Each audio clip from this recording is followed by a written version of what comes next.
Hello everyone, कैसे हो आप सभी लोग।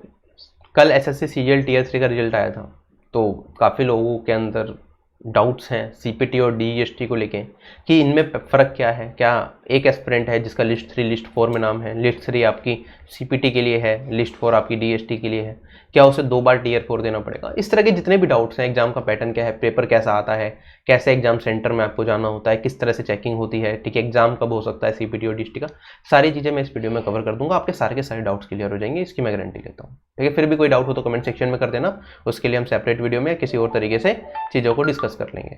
तो शुरू करता हूँ मैं यहाँ पे। ठीक, तो सबसे पहले ये रिजल्ट का राइटअप है। आपने देखा यहाँ पे लिस्ट 3 सीपीटी कैंडिडेट्स के लिए है जो सीपीटी देंगे, और लिस्ट 4 है डीएसटी वाले कैंडिडेट्स के लिए। बहुत सारी जॉब्स ऐसी होती हैं जिसमें आपको सीईटी सीपीटी या डीएसटी कुछ भी नहीं देना होता, तो उसमें अगर आप टीयर 4 में यहाँ पे अपीयर भी नहीं होते तब भी आपका सिलेक्शन हो जाता है पर्टिकुलर पोस्ट में, जैसे असिस्टेंट ऑडिट ऑफिसर की पोस्ट हो गई। ठीक है, आपको किसी और डिपार्टमेंट में जाना है जिसमें इस कंपल्शन नहीं है, मैं बताऊंगा किस किस डिपार्टमेंट में आपको कौन कौन सा जॉब एग्जाम देना पड़ेगा इनमें से। बाकी बहुत सारी जॉब्स ऐसी हैं जिसके लिए कुछ भी नहीं देना होता, ना सीपीटी ना डीएसटी, तो उसके लिए आप डायरेक्टली एलिजिबल होते हो, नहीं भी अपीयर हुए तो भी काम चल जाएगा। लेकिन ये रिकमेंडेड होता है कि सभी लोग सीपीटी या डीएसटी में जाए, क्योंकि आपको नहीं पता चलता कि आपको कौन सी जॉब मिलेगी फाइनल तक, जब तक फाइनल रिजल्ट नहीं आता, वो इसके बाद आता है टीयर 4 के बाद। ठीक, तो यहाँ पे हमने ये जाना कि लिस्ट में आपका नाम होगा, तो जो लिस्ट 3 वाले हैं वो ऑब्वियसली लिस्ट 4 में भी क्वालिफाई करेंगे, तो उनके लिए सीपीटी और डीएसटी दोनों बनते हैं, लेकिन एग्जाम एक ही देना होगा। मैं बता रहा हूँ कैसे। उससे पहले चलो पहले ये देख लेते हैं कौन सी पोस्ट के लिए सीपीटी देना है, कौन सी पोस्ट के लिए डीएसटी देना है। सीपीटी आपको देना होगा अगर आप एएसओ इन सीएसएस एमईए या फिर ministry of corporate affairs, ministry of mines में लगना चाहते हो, इंस्पेक्टर लगना चाहते हो सीबीईसी में, प्रिवेंटिव ऑफिसर लगना चाहते हो, या फिर आप एग्जामिनर लगना चाहते हो सीबीआईसी डिपार्टमेंट में। ठीक, तो मतलब excise inspector, preventive officer, examiner के लिए सीपीटी कंपलसरी है। ठीक है, और असिस्टेंट सुपरिटेंडेंट अगर आप बनना चाहते हो ministry of corporate affairs, ministry of mines में, तो कंपलसरी। असिस्टेंट सेक्शन ऑफिसर्स के लिए इंपॉर्टेंट है। इनकम टैक्स इंस्पेक्टर के लिए ना सीपीटी कंपलसरी है ना ही डीईएसटी कंपलसरी है, उसके लिए आपको कोई एग्जाम नहीं देना होता।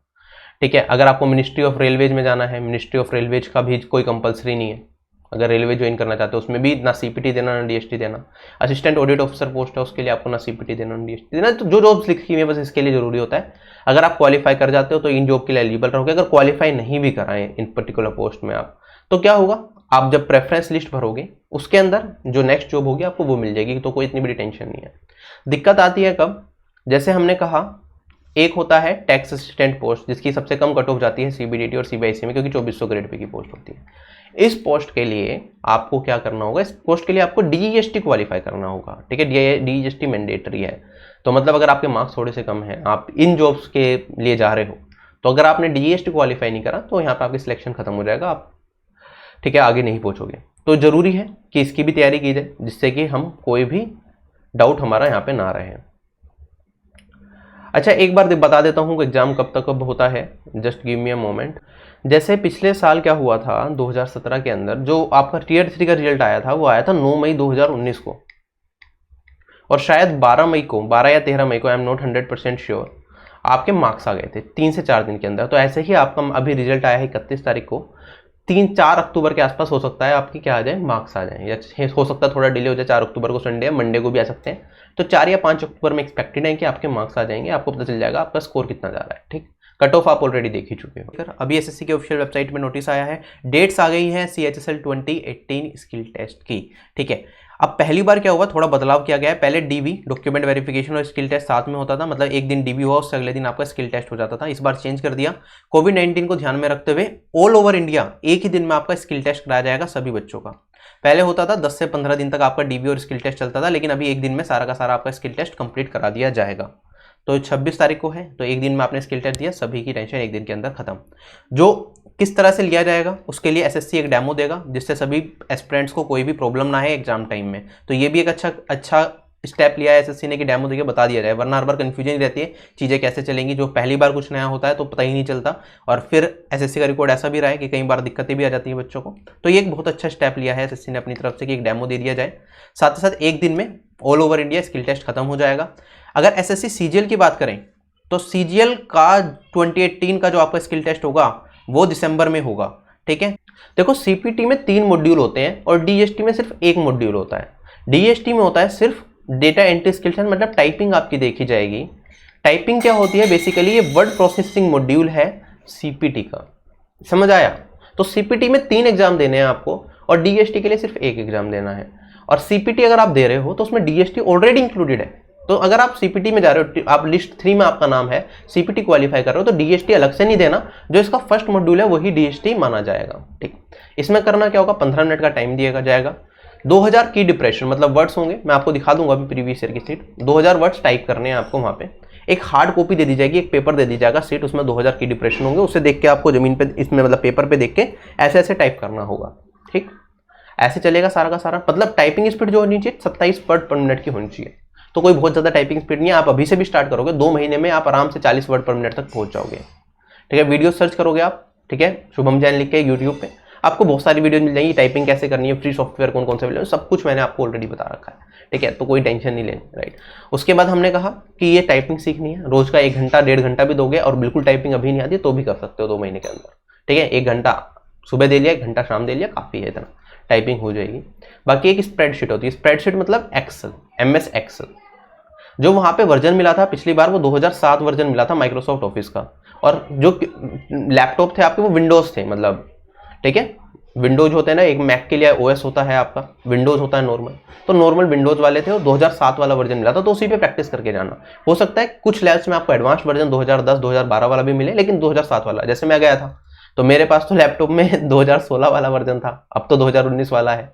ठीक, तो मतलब मैं वहां पे एक्चुअली क्या हुआ, फर्स्ट एक्सपीरियंस था मेरे लिए, भी बहुत चीजें नहीं पता थी, तो मैं गया वहां पे। अब मैं कुछ कीज कमांड शॉर्टकट्स दबा रहा हूँ, कुछ ऊपर देख रहा हूँ, वो थोड़ा डिफरेंट आया, तो मुझे थोड़ी प्रॉब्लम हुई। और यहाँ पे 15 मिनट का टाइम ही है, वर्ड प्रोसेसिंग मॉड्यूल के लिए भी 15 मिनट, स्प्रेडशीट के लिए भी 15 मिनट का टाइम मिलता है आपको, और जनरेशन ऑफ स्लाइड्स मतलब पीपीटी के लिए भी 15 मिनट का टाइम मिलता है। देखो पीपीटी आप कर लोगे 15 मिनट में, प्रॉब्लम नहीं आएगी। वर्ड प्रोसेसिंग मॉड्यूल टाइपिंग कर लोगे 15 मिनट में। सबसे मुश्किल क्या होता है, स्प्रेडशीट बनाना 15 मिनट में, इसमें टाइम का ट्रैक छूट जाता है। तो आप कोशिश करो कि प्रैक्टिस कर रहे हो तो 2007 वाले वर्जन पे करो वर्ड के, 2010 वाला भी आएगा तो आप थोड़ा एडजस्ट कर लोगे, वरना 1-2 बार देख के चले जाना 2010-12 वाला वर्जन भी। ठीक है, माइक्रोसॉफ्ट एक्सेल और वर्ड का। ठीक है, जनरेशन ऑफ स्लाइड्स आएगा 15 मिनट के लिए, उसका टाइम दिया जाएगा। सबसे बड़ी दिक्कत यह है कि यहाँ पे आपको एक एग्जामिनर होगा, वो बोलेगा टाइम कितना है। इसमें तो मॉड्यूल 1 में तो आपको वहाँ पे टाइम क्लॉक लग रही होगी, वहाँ पे आपको सारी चीजें दिखती रहेंगी, लेकिन मॉड्यूल 2 और मॉड्यूल 3 के अंदर क्या होगा, एक पर्टिकुलर पर्सन आएगा, वो सारी चीजें आपको बताएगा वहाँ पे। ये वाला पार्ट क्लियर है। ठीक है, वो टाइम बताते रहेंगे कि अब स्टार्ट करो तो प्रेशर और ज्यादा बन जाएगा आप लोगों के ऊपर, तो इसमें टाइम का थोड़ा इशू रहता है। स्प्रेडशीट वाले पार्ट में इन दोनों में निकाल लोगे आप, अगर आपने अच्छी प्रैक्टिस करी है, प्रैक्टिस कर रहे हो तो आप शीट से प्रैक्टिस करना। ठीक है, प्रिंट निकालने के बाद जो शीट है उसी से प्रैक्टिस करते हुए चलना। चलता हूं आगे। अच्छा, इसकी कट ऑफ देखने से पहले पैटर्न देखें क्या, चलो एक बार प्रीवियस ईयर की शीट देख लेते हैं जो आरटीआई के थ्रू कॉपी मंगाई गई थी। उसमें देखो आपको जो टाइप वर्ड प्रोसेसिंग मॉड्यूल, अब मैंने कहा डीएसटी, जो डीएसटी है उसमें तो सिर्फ वर्ड प्रोसेसिंग मॉड्यूल है, मतलब वो आपका सिर्फ 15 मिनट का पेपर है और कुछ नहीं है डीएसटी में। ठीक है, उन लोगों को बस टाइपिंग करनी होगी। इस तरह का एक पैसेज दे देंगे आपको, कितने दिख रहे हैं, 2000 की डिप्रेशन थे, 2060 की डिप्रेशन दिख रहे हैं, तो जितने भी हैं आपके चेक किए जाएंगे। आपको क्या करना है, स्टार्ट करना है लिखना। ऐसे आपको वर्ड काउंट दे रखा होगा कि कितने कैरेक्टर्स हैं एक लाइन के अंदर, यहाँ पे कैरेक्टर्स दिख रहे हैं। अब जो इंस्ट्रक्शन मैं बता रहा हूँ बड़े ध्यान से सुनना, थोड़ी सी गड़बड़ कर दी गलत हो जाएगा। ये आपको स्पेस दिख रहा है, यहाँ पे आपको दबाना है टैब। हर वर्ड के बीच में सिर्फ सिंगल स्पेस देना, अगर डबल स्पेस दे दिया तो आपके एरर्स बहुत ज्यादा हो जाएंगे, आप फेल हो जाओगे। ठीक है, सिंगल स्पेस, एज लिखा एक सिंगल स्पेस, फिर दा लिखा एक सिंगल स्पेस, फिर हाउस लिखा सिंगल स्पेस। कैपिटलाइजेशन का ध्यान रखना, ये एच है तो कैच कैपिटल आएगा। कोमा है, कोमा के बाद एक सिंगल स्पेस, ऐसे ही चलेगा। फुल स्टॉप आएगा, फुल स्टॉप के बाद भी एक सिंगल स्पेस लगाना है। कुछ लोग कह रहे हैं सर फुल स्टॉप के बाद तो यहाँ पे डबल स्पेस दिख रहा है, गलत हो जाएगा अगर डबल स्पेस लगा दिया। सिंगल स्पेस लगाना है जैसे आप फ्लो में करते हो। ये पैराग्राफ एंड हुआ, एंटर मारा, अगला पैराग्राफ स्टार्ट करा, एक टैब दबा दिया, चल दिया आगे। ठीक है, ऐसे ही चलोगे, यहाँ पे एंटर दबाओगे, एक टैब दोगे, आगे बढ़ जाओगे। बिल्कुल इस तरह से लिखा जाता है वहाँ पे। ठीक है, मैंने कुछ वीडियोज भी बना रखे हैं जिसमें मैंने देखा 0% एरर भी है लोगों की, मतलब बिल्कुल सही। उनसे भी मैंने बात करी थी तो उन्होंने यही चीज बताई कि उन्होंने ऐसे ही टाइप करा था। ठीक, फुल स्टॉप के बाद यहाँ पे दिख रहा है 2 स्पेस, लेकिन देना है सिंगल स्पेस। और आपको ये नहीं देखना, अगर आप लाइन में वहां पे टाइप करोगे ना, जैसे ये तो लाइन आपकी दा पे खत्म हो रही है, वहां पे दा पे खत्म नहीं होगी, हो सकता है आप जो आपकी लाइन खत्म हो वो एगो पे खत्म हो या ईयर्स पे खत्म हो, तो आपको ऐसे चलना है। दा के बाद एंटर नहीं मारना, नो एंटर। एंटर कब मारोगे आप, सिर्फ जब पैराग्राफ एंड हो जाएगा उसके बाद, उससे पहले कोई एंटर नहीं करना। स्पेसिंग के लिए पैराग्राफ स्टार्ट करने से पहले टैब मारना है। ठीक है, और फुल स्टॉप के बाद एक सिंगल स्पेस देना है। इंपॉर्टेंट इंस्ट्रक्शन है, इनमें गलती कर दी फेल हो जाओगे, सारी मेहनत बेकार हो जाएगी। ठीक, तो ये सारे के सारे वर्ड्स आपको बड़े ध्यान से लिखने हैं। आप देख सकते हो यहाँ पे कोई स्पेशल कैरेक्टर नहीं है, कोई बहुत मुश्किल पैराग्राफ नहीं है, सिंपल वर्ड्स हैं, आराम से आप कर सकते हो। ठीक है, आपकी स्पीड अच्छी होगी तो कर लोगे। जैसे ये जो एस्पिरेंट है इस तरह की कॉपी मिलेगी आपको। जब आप प्रिंट निकालोगे ना, ये वाला आपको पेपर दिया जाएगा, इसे देख के आप पूरा का पूरा टाइप करोगे। उसके बाद जो शीट बनेगी उसका प्रिंट आउट निकाल लेना। प्रिंट आउट निकालोगे तो आपके पास कुछ इस तरह की शीट बनेगी, उसमें आपका नाम रोल नंबर आ जाएगा यहाँ पे। उसके बाद ये पूरा पैराग्राफ जो आपने लिखा है ना एज इट इज, वो ऐसे जाएगा। देखो जैसे यहाँ पे आप फ्यू ईयर्स पे खत्म हो रहा है और यहाँ पे खत्म हुआ था आपका ओल्दा पे, तो ऐसा कोई प्रॉब्लम नहीं है। यहाँ पे आपको टैब मार के स्टार्ट करना है। यहाँ पे एक स्टार्टिंग में गलती की रही, टैब नहीं मारा स्टार्टिंग में, तो वो वाला नहीं दिख रहा है यहाँ पे। बाकी सब जगह ठीक है। टैब मार के आपका हो सकता है वहाँ पे थोड़ा ज़्यादा चला जाए, तो कोई बड़ी प्रॉब्लम नहीं है। ठीक, तो मैंने कहा ये पूरे लाइन में लिखते रहना, फिर आगे बढ़ते रहना अपने आप। एंटर सिर्फ यहाँ पे मारोगे मेजर्स पे पहुँचने के बाद। लास्ट में आपको साइन करने पड़ेंगे, आपको अपना लिखना पड़ेगा सारा का सारा। ठीक है, as the house knows the prime minister sent out, ये सारी चीज़ें मतलब आप अपनी यहाँ पे डिटेल्स लिख दोगे। स्टार्टिंग की एक लाइन आपको अपनी रनिंग हैंड राइटिंग में लिखनी होती है जैसे आप पेपर में देते हो, और ये डेट डालनी होती है, रोल नंबर डालना होता है आपको। ठीक, उसके बाद ये डीएसटी मॉड्यूल हो गया। उसके बाद आपका होता है सीपीटी मॉड्यूल। अब सीपीटी मॉड्यूल के अंदर क्या होता है, आप देखो यहाँ पे, यहाँ से हमने स्टार्ट करा और ये आपका है एक्सेल की सीट। तो यहाँ पे दे दिया बिल्कुल हूबहू, आपको ऐसा बनाना पड़ेगा जैसा यहाँ पे आपको दे रखा है। और यहाँ पे नीचे क्या दे रखे हैं, इंस्ट्रक्शंस दे रखी है कि किस तरह से आपको ये चीज़ें करनी है। यहाँ पे फॉर्मेटिंग क्या होनी चाहिए, फॉन्ट साइज क्या होना चाहिए, ठीक है, यहाँ पे फंक्शंस क्या लग रहे हैं, वो सारी चीज़ें आपको यहाँ पे कमेंट सेक्शन में बताई जाएगी कि हमें क्या करना है। फॉन्ट ये वाला रखना है, ठीक है, साइज इतना होना चाहिए, स्पेस इतने छोड़ने, सब कुछ यहाँ पे मिलेगा आपको। तो ये सारी इंस्ट्रक्शन जितनी भी हैं वो सारी की सारी इंस्ट्रक्शंस यहाँ पे करनी है। No calculation should be done manually. जो भी वर्कशीट है आपको हाथ से कैलकुलेशन करके कुछ नहीं करना है। यहाँ पे आपको जैसे यहाँ पे एब्सोल्यूट इंक्रीज और डिक्रीज बताना था, राइट, तो ये सारी चीज़ें लिख के एब्सोल्यूट इंक्रीज डिक्रीज, बिल्कुल जो इनंडेशन है बिल्कुल ऐसा नहीं होना चाहिए। फाइनेंशियल ईयर के बाद एंटर आना चाहिए 2017-18 बिल्कुल राइट कॉर्नर में होना चाहिए, इन क्रोर्स राइट कॉर्नर में होना चाहिए, ये वैल्यूज राइट कॉर्नर्स में, कोमा बिल्कुल ऐसे आने चाहिए। ये सारी चीज़ें बिल्कुल ध्यान से रखनी है आपको। ठीक है, अब आप टाइपिंग कहीं से सीख रहे हो या फिर एक्सेल का कहीं से सीख रहे हो तो वहां से सारी चीज़ें बताई जाएंगी। एब्सोल्यूट इंक्रीज डिक्रीज का आपको फंक्शन लगाना है यहाँ पे, ये नहीं करना कि खुद से डायरेक्टली सोल्व कर दिया। ठीक है, खुद यहाँ पे absolute increase decrease pen paper लगा के कर दिया और यहाँ पे निकाल दिया, नहीं। यहाँ पे जो एक्सेल के फॉर्मूला है वो यूज करने हैं। यहाँ पे भी एक्सेल का फॉर्मूला आपको यूज करना पड़ेगा, तभी नंबर मिलेंगे, वरना फेल हो जाओगे, दिक्कत हो जाएगी, नंबर कट जाएंगे। अब मैं दिखाऊंगा, फॉर्मूले की वेटेज बहुत ज्यादा है। क्लियर हो गया, एक्सेल का समझ आया। जैसे ये जो करा था उसमें थोड़ी एरर्स हो गई थी क्योंकि टाइम की कमी रहती है, मैंने कहा, और विंडोज चेंज होती है, अगर आपने उस पर प्रैक्टिस नहीं करी थोड़ी प्रॉब्लम आ सकती है। तो ऐसे था, थोड़ी प्रॉब्लम आ गई इंडेंटेशन में, या फिर बिल्कुल सेम फॉर्मेट नहीं बन पाया, आगे पीछे हल्का बहुत हो गया, तो कोई प्रॉब्लम नहीं है। 81 नंबर फिर भी मिल गए। 81 कितने में से 100 नंबर का आपका ये वाला होता है एक्सेल का। और ऐसे ही हमारे पास यहाँ पे पावर पॉइंट की शीट आती है। ठीक है, तो ये कैटेगराइजेशन हम जब आरटीआई से कॉपी मंगाई थी थोड़ी गंदी हो गई थी ये, तो आप ये देख लेना, इसमें ऐसे बुलेट पॉइंट्स दे रखे हैं, इस हिसाब से आपको बनाने होंगे, ये सारी चीज़ें होंगी। तो ये सारा आपको देख के यहाँ पे क्या करना है, टाइप करना है। ये सारी इंस्ट्रक्शंस हैं जो आपको फॉलो करनी है बनाने के लिए, सारी चीज़ें बताई जाएंगी। फूटर, हेडर, सारी चीज़ें आपको डालनी पड़ेंगी, डेट डालनी पड़ेगी, रोल नंबर डालना पड़ेगा, इसी सीक्वेंस में जैसा इसमें दे रखा है। तो सारी इंस्ट्रक्शंस यहाँ पे मिलेंगी, उस हिसाब से आप लिखोगे। और कुछ गलती कर दी आपने तो सब चीज़ के मार्क्स कटेंगे। जैसे कैटेगराइजेशन लिखना था, एम लिख दिया गलती से, टाइपिंग एरर है, मार्क्स कट गए। ठीक है, कुछ चीज़ें और गलती हो गई थी। बाकी जो प्रिंट निकालना होता है आपको, उसको उस पर नाम वगैरह चीज़ें लिखनी होती है, रोल नंबर हाथ से भी लिखना होता है, तो उसमें कुछ एरर है तो वो आप लिख सकते हो यहाँ पे। बाकी मार्क्स मिलेंगे 100 में से। 100 में से आपके जैसे इसमें शीट में थोड़ी गलतियां थी उस वजह से 87 नंबर रह गए। ठीक है, वरना 100 में से 100 भी ला सकते हो पावर पॉइंट में आराम से। एक्सेल में भी 90+ स्कोर किया जा सकता है। बाकी ये इवैल्यूएटर के ऊपर वो कैसे चेक करता है। तो ये समझ आया तीनों मॉड्यूल कैसे हैं। हर मॉड्यूल के लिए 15-15 मिनट का टाइम मिलेगा। एक मॉड्यूल आपने दिया, पहले वर्ड प्रोसेसिंग मॉड्यूल हो गया, उसके बाद 10-15 मिनट का आपको ब्रेक मिलता है कि वो सीट वगैरह कलेक्ट करेंगे, आपसे चीज़ें बताएंगे, फिर नेक्स्ट मॉड्यूल स्टार्ट कर देंगे आपका, फिर उसके बाद 10-15 मिनट का ब्रेक, फिर नेक्स्ट मॉड्यूल, इस तरह से आपका चलेगा। तो लगभग ये मान के चलो कि आप जैसे 8:30 बजे का रिपोर्टिंग टाइम था, मैं मानता हूँ आपका अगर 11 बजे भी स्टार्ट होता है या 10, साढ़े 10 बजे, 11 बजे जब भी स्टार्ट हो रहा है, तो 2 घंटे के अंदर ये सारा निपट जाएगा। तो 1 बजे तक आप यहाँ से भी फ्री हो जाओगे। सेम मैंने कहा था कि आपका डॉक्यूमेंट वेरिफिकेशन में भी सुबह 8-9 बजे का रिपोर्टिंग टाइम है, तो 1 बजे तक आप फ्री हो जाओगे। ये दिल्ली का सीन है। ठीक, बाकी किसी किसी सेंटर पे ज़्यादा टाइम भी लग जाता है, कोविड-19 की वजह से चेंजेस आएंगे। ठीक है, थोड़ा दूरी बनाई जाएगी, चीज़ों को आराम से किया जाएगा, तो थोड़ा लंबा टाइम भी खिंच सकता है। जो वर्ड प्रोसेसिंग मॉड्यूल है, जो डेटा एंट्री स्किल टेस्ट है, जो भी है, ठीक है, उसके अंदर जो कैलकुलेशन की जाती है उसमें कुछ फुल मिस्टेक्स होती हैं, कुछ हाफ मिस्टेक्स होती हैं। जैसे हमने कहा 2000 की डिप्रेशन आपको करने होते हैं कितने मिनट के अंदर, 15 मिनट के अंदर। जबकि CHSL में उल्टा है, 10 मिनट के अंदर 2000 की डिप्रेशन CHSL एग्जाम में करना होता है, उसकी टाइपिंग मुश्किल होती है।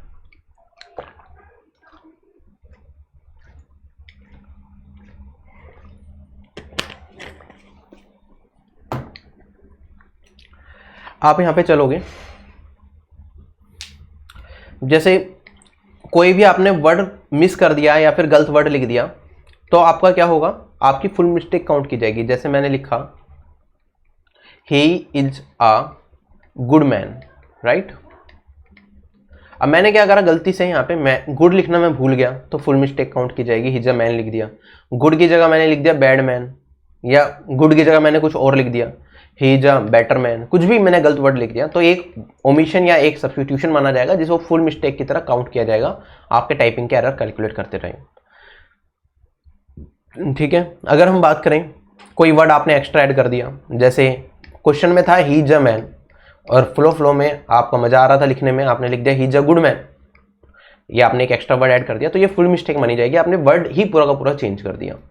कुछ होती है हमारे पास हाफ मिस्टेक्स। हाफ मिस्टेक्स का मतलब क्या है, ये गलती पूरी मानी जाएगी, बड़ी गलती है, ये आधी गलती मानी जाएगी, तो एरर आधा कैलकुलेट किया जाएगा इसके लिए। जैसे यहाँ पे पहला एग्जांपल है स्पेसिंग एरर। जैसे आपको लिखना था रियली सॉरी फॉर दैट, जैसे आपको लिखना आई होप, इन्होंने एग्जांपल दे रखा, आपने आई होप में स्पेस देना था, आपने लिख दिया आई होप, स्पेस देना भूल गए तो हाफ एरर कैलकुलेट किया जाएगा। मतलब हाफ एरर मतलब ये 5 वर्ड है, ठीक है, 5 कैरेक्टर्स हैं तो मतलब आपका 2.5 कैरेक्टर्स का लॉस हो जाएगा, 2.5 कैरेक्टर्स रॉन्ग हो जाएंगे टोटल 2000 कैरेक्टर्स में। मेरे हिसाब से ये ऐसे ही होगा। फुल मिस्टेक का मतलब क्या है, कोई आपको वर्ड लिखना था गुड, आपने गुड लिखना भूल गए तो मतलब 4 कैरेक्टर से 4 कैरेक्टर्स का आपको नुकसान हो जाएगा। इस तरह से चेक की जाएगी जहां तक उम्मीद है, बाकी ऐसे ने बिल्कुल क्लियर तो नहीं बता रखा, लेकिन मेरे हिसाब से यही बनता है स्पेसिंग एरर का मतलब। अब होता क्या है, बहुत सारे लोगों ने क्या करा, फुल स्टॉप के बाद एक बच्चा था जिसने 2-2 स्पेस दे दी और वो फेल हो गया। उसने क्या करा, 2-2 स्पेस दे दिए तो एक स्पेस का एरर कैलकुलेट किया जाएगा इस वाले वर्ड के साथ, और उसका जो एरर बने बहुत ज़्यादा बन गए फुल स्टॉप के बाद 2-2 स्पेस देने की वजह से, और उसका फाइनल सिलेक्शन खत्म हो गया अब सिर्फ इस वजह से क्योंकि फुल स्टॉप के बाद उसने 2-2 स्पेस दे दिए थे, तो ये गलत हो जाएगा। ठीक, तो इस चीज़ का ध्यान रखना, स्पेसिंग एरर अगर ज़्यादा कर रहे हो आप फेल हो सकते हो। ठीक है, फुल स्टॉप के बाद एक सिंगल स्पेस देना जैसे नॉर्मली हम टाइपिंग में करते हैं। एक बंदा ऐसा भी था, सॉरी मैं बताना भूल गया, फुल स्टॉप के बाद उसने स्पेस ही नहीं दिया, फुल स्टॉप दिया, उसने लिखा he is a man, full stop दिया, उसके बाद फिर लिख दिया बिना स्पेस दिए राम इज गुड। अब हुआ क्या, गलती देखो यहाँ पे, ये एक यहाँ पे, यहाँ से लेके यहाँ तक की गलती चली गई, इसका हाफ एरर निकालोगे ना इट विल बी बिग, आपका सिलेक्शन खत्म। तो ये गलती नहीं करनी, फुल स्टॉप के बाद एक सिंगल स्पेस जरूर देना है क्योंकि स्पेसिंग एरर से हाफ मिस्टेक कैलकुलेट होगी, आपका सिलेक्शन खत्म हो जाएगा। ठीक है, कहोगे तो मैं दोबारा आपको कॉपी भी दिखा दूंगा, वरना यूट्यूब पे सर्च करना, मैंने बना रखी है उससे रिलेटेड एक वीडियो, ठीक है, वहां से कवर हो जाएगा आपका। ठीक है, कोई भी वर्ड है आपने रिपीटेशन कर दिया या फिर आपने स्पेलिंग थोड़ी गलत कर दी, उसके लिए भी हाफ एरर कैलकुलेट किया जाएगा। जैसे आपको लिखना था स्पेलिंग, आपने लिख दिया सीपलिंग, तो ये आपकी हाफ मिस्टेक कैलकुलेट की जाएगी। आपको लिखना था गुड, आपने लिख दिया यहाँ पे गोड, ठीक है, तो एक 0 ओमिट कर दिया आपने तो हाफ मिस्टेक। रॉन्ग कैपिटलाइजेशन, जैसे आपको लिखना था हाउस, आपने लिख दिया हाउस, तो ये भी हाफ मिस्टेक कैलकुलेट की जाएगी। ठीक, पेंसिल से या पेन से आप कोई करेक्शन करोगे प्रिंटेड शीट के अंदर, वो कैलकुलेट नहीं किया जाएगा। ठीक है, वो एरर है, हो सकता है आपको ज़्यादा दिक्कत करे, कैंडिडेचर भी कैंसिल कर सकते हैं, तो पेन पेंसिल से कोई करेक्शन नहीं करनी है आपको, जो करोगे आप टाइप करते टाइम ही करना। कुछ लोगों को डाउट होता है सर बैक स्पेस अलाउ है क्या, बिल्कुल अलाउ है, पहले टाइप कर लो सारा पैसे, टाइम मिल गया, जैसे मैंने हुआ था मेरा 8 मिनट में टाइप हो गया था। वैसे तो मैं 5 मिनट में ही कर देता हूँ, इतने 2000 की डिप्रेशन में टाइपिंग स्पीड 80 से ऊपर है, लेकिन अगर मैंने जब करा था मेरा 8 मिनट लग गए थे क्योंकि एग्जाम में प्रेशर भी था, कीबोर्ड मुझे लैपटॉप पे करने की आदत थी तो कीबोर्ड पे करना पड़ा, तो हाथ सेट करने में थोड़ी दिक्कत आई, तो आप लोग कीबोर्ड भी प्रैक्टिस करके जाना। तो 8 मिनट लगी थी, 7 मिनट में क्या करना था, बस दोबारा चेक ही तो करना था कि क्या सब कुछ सही है या नहीं है। ठीक है, सब कुछ सही है तो कोई प्रॉब्लम है ही नहीं। ठीक, तो बाकी जल्दी से जल्दी निपटा लो। CHSL की प्रैक्टिस कर रखे तो 8 मिनट में वैसे ही आपको वहां पे करना पड़ेगा, तो 8 मिनट में कर रहे हो, 7 मिनट बची में अपना जाओ, पीछे जाओ, बैक स्पेस दबाओ, जितनी भी गलतियां सारी की सारी खत्म कर दो और 100% एक्यूरेसी लेके आओ इसके अंदर। ठीक, अब जो मॉड्यूल 1 था मैंने वो बताया, मॉड्यूल 2 और मॉड्यूल 3 देखोगे आप, इसके अंदर जो वेटेज होती है 100 नंबर का आपका मॉड्यूल 1 होता है, जो क्वालिफाई करना जरूरी होता है। एक बार मार्किंग स्कीम देख लेते हैं, उसके बाद हम उस पर जाएंगे। Right, just give me a moment. Module, हाँ ठीक है, चलो। जैसे ये CGL 2017 का रिजल्ट था, इसमें DST में 0.91 लिखा है, मतलब एरर कितना है 0.91%। टोटल अगर 100 करेक्टर्स है तो 0.91 गलत है, तो एरर परसेंटेज यहाँ पे आती है आपकी 0.91। और आप कट ऑफ देखेगा ना, कैटेगरी वाइज DST की कट ऑफ क्या है, या मॉड्यूल 1 की बात करूं तो CPT की मॉड्यूल 1 हो गया या फिर DST हो गया। ठीक है। डीएसटी की वैसे अलग से कट ऑफ आती है, मॉड्यूल 1 की कट ऑफ अलग आती है, लेकिन है दोनों सेम ही चीज, और आप देखोगे कट ऑफ भी दोनों का बिल्कुल सेम ही रहता है। ठीक, तो यूआर कैटेगरी से बस 5% एरर अलाउड है। अगर आपके 6% एरर हो गए ना तो आपका सिलेक्शन खत्म, आप फेल। ठीक है, बहुत सारे लोग फेल भी हुए हैं। अभी एक दिखा देता हूँ, CHSL का था शायद फेल का, चलो 1 मिनट में दिखाता हूँ अभी वो। और अगर मैं बात करूँ category wise cut off marks है मॉड्यूल 2 और मॉड्यूल 3। ठीक है, मॉड्यूल 1 के आपके सेपरेट मार्क्स हैं, वो आपको अलग से क्वालिफाई करना है। अगर वो आप क्वालिफाई कर जाते हो सीपीटी में या डीएसटी में, उसके बाद ही आपके मॉड्यूल 2 जो पावर पॉइंट और एक्सेल का मॉड्यूल है वो चेक किया जाएगा। एक्सेल और पावर पॉइंट दोनों मॉड्यूल आपके 100 नंबर के हैं। कंबाइंड जो पिछली बार कट ऑफ गई थी वो 120 नंबर थी यूआर कैटेगरी से, मतलब 200 में से आपको 120 लाने हैं। जैसे यहाँ पे आप देखोगे 81 है, एक में 87 है, दोनों को मिला के कितने नंबर बन गए, ये बन गए 168, तो क्वालिफाई कर गए। क्वालिफाइंग के मार्क्स तो कुछ जुड़ेंगे नहीं, तो अगर आपके 121 भी होते तब भी आप क्वालिफाई कर सकते हो। दोनों के कंबाइंड मार्क्स देखे जाएंगे। हो सकता है आपके एक्सेल में रह जाए 40 नंबर और पावर पॉइंट में आ जाए आपके 81 नंबर, तो भी आप क्वालिफाई कर जाओगे। ठीक है, पिछली बार की कट ऑफ थी, it can change, but generally 2016 में भी मेरे ख्याल से यही कट ऑफ थी, तो इसमें ज्यादा बदलाव नहीं आता। तो ये कट ऑफ मान के चलो आप कि ये 40 और 81 इतना हो जाएगा। ठीक है, तो दोनों मॉड्यूल में मिला के 200 में से 120 आने हैं, कोई मुश्किल काम नहीं है। लेकिन सीपीटी में कुछ लोग फेल हो जाते हैं, एग्जाम में कोई ब्लंडर कर दें या बिल्कुल ही देख के ना जाए, ज्यादा लापरवाह हो जाए, तो थोड़ा देख के जाना। ठीक, और उसके बाद टैक्स असिस्टेंट डीईएसटी की जो कट ऑफ आती है परसेंटेज एरर कैटेगरी वाइज यहाँ पे आपको दिख रहा है, उस हिसाब से आप प्रिपेयर कर सकते हो। I M clear on this? ठीक है, चलें आगे। अब एक बार वेटेज देख लो और फिर आज की सेशन को हम वाइंड अप करेंगे, या फेल वाला भी दिखाऊंगा एक बार CHSL का। Just give me a moment. जैसे CHSL की कट ऑफ परसेंटेज अलग आती है, ये CHSL का परसेंटेज का कट ऑफ का क्राइटेरिया है 2017 का। इसमें परसेंटेज एरर ज़्यादा लाउड है CGL से, क्योंकि CGL में टाइम कम मिलता है, CHSL में ज़्यादा मिलता है। Just give me a moment. चलो अभी तो नहीं दिख रहा, मैं आपको दिखा देता एक, हाँ ये रहा, राइट। ये एक बंदे का CPT का स्कोर कार्ड है। जो क्या हुआ, DST में जो परसेंटेज एरर अलाउड थे वो 5% एरर अलाउड थे, राइट। इन्होंने कर दिया 7.05 एरर। अब 7.05 DST में ही एरर हो गया, तो इसका मतलब आप क्या हो गए, फेल हो गए। तो आपका CPT का मॉड्यूल तो चेक ही नहीं होगा। ठीक है, तो फेल होते हैं कुछ लोग। ठीक है, 98% क्वालिफाई कर जाते हैं, 1-2% फेल हो जाते हैं। अगर जो बिल्कुल सीरियसली ना हो ऐसे चले जाते हैं तो बिल्कुल भी लापरवाही नहीं करनी, फाइनल स्टेज है, अब तक की सारी मेहनत आपकी बेकार हो जाएगी। अब एक बार मॉड्यूल की वेटेज दिखा देता हूं, किस तरह से मॉड्यूल की वेटेज रहती है।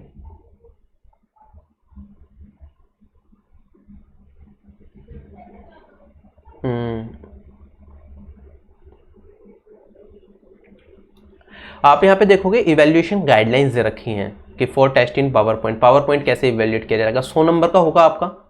ठीक है, 5 नंबर की अगर हम बात करें, आपका जो मैटर था वो एक पेज में प्रिंट था।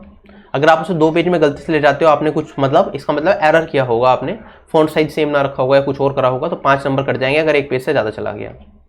ठीक है, 5 नंबर इसके हैं कि सेम पेज पे आना चाहिए। अगर लेआउट इम्प्रॉपर है, हेडलाइंस इम्प्रॉपर है, अलाइनमेंट सही नहीं है, तो हर एक मिस्टेक का आपका 2-2 नंबर काट लिया जाएगा। मैक्सिमम 20 नंबर आपके इस चीज़ के लिए काटे जा सकते हैं। ठीक है, अगर आप कुछ लिख रहे हो, लिखते टाइम आपने गलती कर दी, टेक्स्ट नंबर कुछ चेंज हो गया, बोल्ड अंडरलाइन सही से नहीं हुआ, तो इसके लिए आपके 2 नंबर हर एक मिस्टेक के काटे जाएंगे। ठीक है, सही बॉर्डर नहीं बनाए गए, शेप सही नहीं डाली गई, उसमें गलती कर दी तो 5 नंबर एक मिस्टेक के काटे जाएंगे। ठीक है, और बुलेट वगैरह सही हेडिंग नहीं डाले, अलाइनमेंट सही नहीं हुआ, बाकी वही चीज़ है, तो हर मिस्टेक के ये मान के चलो हर एक पर्टिकुलर मिस्टेक के आपके 2-2 नंबर हर जगह काटे जाएंगे। यही चीज़ें यहाँ पे बता रखी हैं कि कोई भी मिस्टेक कर रहे हो 2 नंबर कटेंगे। बॉर्डर वगैरह में गलती कर दी तो आप शेप में गलती कर दी तो आपके 5 नंबर कट जाएंगे। अच्छा, आपको क्या करना है, अगर फॉन्ट साइज में ज़्यादा कुछ दिक्कत आ रही है, ठीक है, गलती से जो उन्हें फॉन्ट साइज दे रखा उन्होंने, अगर गलती से उन्होंने बढ़ा दे दिया और आपका एक पेज में नहीं आ पा रहा, तो हल्का सा फॉन्ट साइज आप चेंज कर सकते हो, वो अलाउड है, लेकिन जनरली जो आपको वहाँ पे दिया जाएगा फॉन्ट साइज वही रखना आप। ठीक है, वो एक पेज में आ जाता है। ठीक है, अच्छा, ऐसे ही अगर एक्सेल की बात करें तो इसकी गाइडलाइन समझनी बहुत जरूरी है। 100 नंबर का पेपर है, 50 नंबर आप देखोगे जो एक्सेल शीट है आपको वो बनानी है। ठीक है, जो एक्सेल शीट है सभी सब्जेक्ट में सही होगी, सही बनाई है आपने तो पूरे 100 नंबर मिलेंगे। डिडक्शंस किस तरह से होंगी, अगर एक पेज से ज़्यादा चला गया तो अगेन 5 नंबर कट जाएंगे। लेआउट में कोई दिक्कत आई, पोजीशनिंग में दिक्कत आई, सेल्स की कुछ भी अलाइनमेंट में दिक्कत आई, तो आपके 2 नंबर कट जाएंगे हर एक मिस्टेक के लिए। ठीक है, text data entry change, font effects कुछ चेंज करा आपने, बोल्ड अंडरलाइन, तो हर मिस्टेक के 2 नंबर, जैसे पावर पॉइंट में था। अब बात आती है correct format and cell values after applying formula. Formula बहुत ज़्यादा इंपॉर्टेंट है। गलत फॉर्मूला अप्लाई कर दिया, सही वैल्यूज नहीं आई, तो आपके मार्क्स काट दिए जाएंगे। ये 50 नंबर का है। अगर आपने कैलकुलेशन खुद कर दी और फॉर्मूला यूज नहीं किया तो हर एक मिस्टेक के लिए 10 नंबर काट दिए जाएंगे।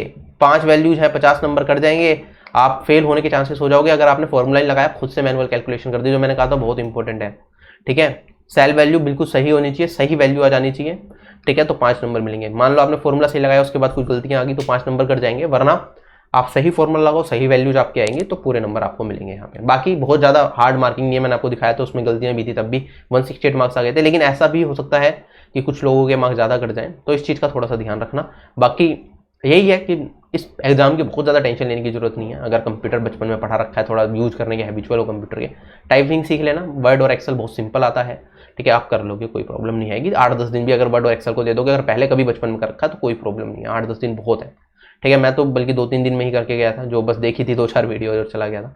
बाकी ऐसा क्योंकि मेरा काम पड़ता रहता है तो इतना ज़्यादा टेंशन नहीं थी। लेकिन आप लोग जब जा रहे हो तो इन चीज़ों का ध्यान रखना थोड़ा। आप मुझे अकेडमी पे फॉलो कर सकते हो, बहुत सारी फ्री क्लासेस हैं। आप CGL CHSL की तैयारी कर रहे हो, CGL 2019 CHSL 2019, बहुत सारी वीडियोज ऑलरेडी आ रखी हैं, उन सब वीडियोज का फायदा उठाओ, फ्री वीडियोज हैं, ठीक है। PDFs भी डाउनलोड कर सकते हो, expected question, previous year papers, वो सारी चीज़ें हैं। अगर आप फ्यूचर एग्जाम्स की तैयारी कर रहे हो, से CGL 2020 की तैयारी करना चाहते हो, CGL 2021, CHSL 2020, CHSL 2021 या कोई और एग्जाम जो SSC लेता है, तो SSC के सभी एग्जाम्स के लिए आपको सिर्फ एक सिंगल प्लान लेना है अनअकैडमी से, ठीक है। आप 6 महीने, 12 महीने, 24 महीने अपने हिसाब से प्लान सेलेक्ट कर सकते हो, अपने एग्जाम के हिसाब से कि आपको एग्जाम कब पड़ रहा है, ठीक है। रिकमेंडेड ये होता है कि 12 महीने और 24 महीने। क्यों 12 महीने और 24 महीने में सिर्फ 1000 रुपये का फर्क आता है आपके पास टोटल कॉस्टिंग में, और आपको डबल टाइम मिल जाता है। और कई बार एग्जाम थोड़ा डिले हो जाता है, थोड़ा लंबा खिंच जाता है, तो भी आपके पास सब्सक्रिप्शन रहता है, PDF आप देख पाते हो, रिकॉर्डेड वीडियो देख पाते हो, तो कहीं आपको कोई दिक्कत नहीं आती। तो ये प्लान आप सिलेक्ट कर सकते हो। कोड यूज करना है आपको RB10। अनअकैडमी में किसी भी एग्जाम की तैयारी कर रहे हो, चाहे वो SSC, CGL, CHSL, CPO, MTS, कोई भी एग्जाम है, ठीक है, चाहे अगर हम बात करें CSC, UPSC, CSC, railways, banking, ठीक है, नीट, JEE, कोई भी एग्जाम आप तैयार कर रहे हो अनअकैडमी से, कोड याद रखो RB10, ये मेरा कोड है।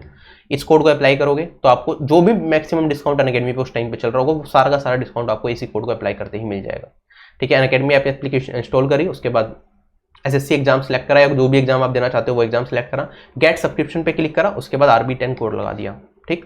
कोड अप्लाई करते जो भी डिस्काउंट है साथ के साथ आपको डिस्काउंट मिल जाएगा। बाकी क्रेडिट्स हैं तो वो भी रिडीम कर पाओगे आप कुछ, तो और भी सस्ते प्लान्स पड़ जाते हैं। तो ये सारी की सारी चीज़ें हैं। तो मैंने कहा ये SSC exams, railway exams, banking exam, सभी एग्जाम्स में एप्लीकेबल है। सभी एग्जाम्स में यूज करके आप सब्सक्रिप्शन ले सकते हो, अनअकैडमी से अपनी पूरी तैयारी कर सकते हो यहाँ पे। तो आई होप मैंने सारे आपके डाउट्स क्लियर कर दिए। बाकी 5 अक्टूबर से मेरा एक अर्थमेटिक का बैच भी स्टार्ट हो रहा है, ठीक है, कंप्लीट कराया जाएगा CGL CHSL के लिए। अर्थमेटिक से स्टार्ट करेंगे हम, ठीक है। आप उसमें एनरोल कर सकते हो, डेली लाइव क्लासेस होंगी, तो जो भी आपके डाउट्स हैं वो पूछ सकते हो। और ऑलरेडी अनअकैडमी प्लस के मेंबर्स हो तो मुझे मैसेज तो कर ही सकते हो, लाइव क्लास में आके क्लास के एंड में आपके जो भी डाउट्स हैं किसी भी चीज़ से रिलेटेड आप पूछ सकते हो। I am available there, right. बाकी स्पेशल क्लास होती हैं वो तो सभी लोग देख सकते हैं, उसमें भी आप डाउट पूछ सकते हो। तो उसके लिए जरूरी है आप मुझे फॉलो करो, जिससे कि आपके पास नोटिफिकेशन जाए, लिंक डिस्क्रिप्शन बॉक्स में है। तो आप लोगों से यही अलविदा ले रहा हूँ, बाय बाय, टेक केयर, जय हिंद। आई होप आपके सारे डाउट्स क्लियर हो गए होंगे।